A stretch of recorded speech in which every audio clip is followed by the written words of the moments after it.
morning sa inyong lahat. And ito po ay paliwanag ko lang kung ano yung inabot ko kay Mr. Ramon Ang. Ito yung toll operation permit para tuluyan ng may operate itong bagong maiksi lang pero malaking bagay dahil dito yung traffic. May iwasan ang traffic dito. It will save approximately 1/2 hour ng traffic sa ating mga commuter, sa ating mga travelers. At ito ay isang bagay lamang sa mga ating ginagawa para lalong-lalo na paghanda sa Holy Week.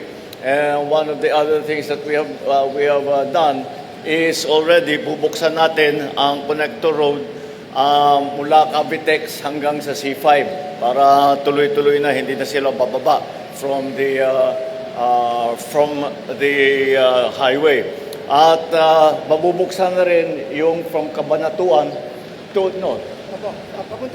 papuntang Cabanatuan.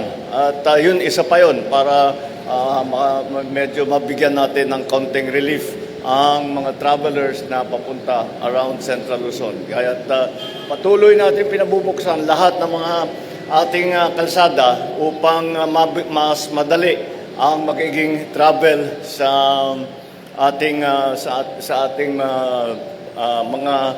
mga kababayan, lalong-lalo na ngayon na may Holy Week. I am sure napag-usapan din namin ni Mr.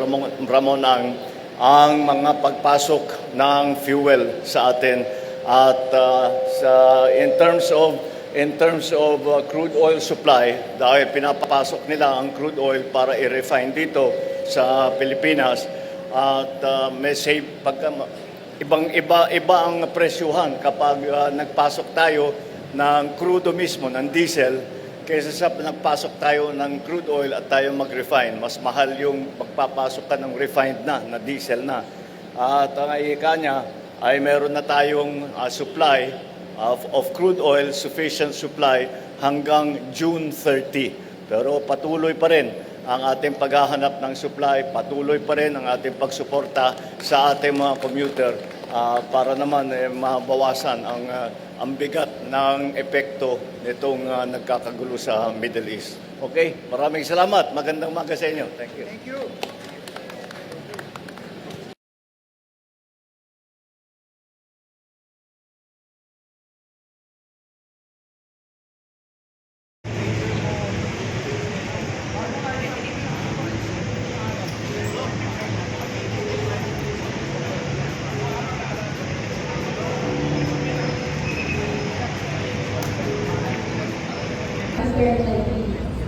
Joining him.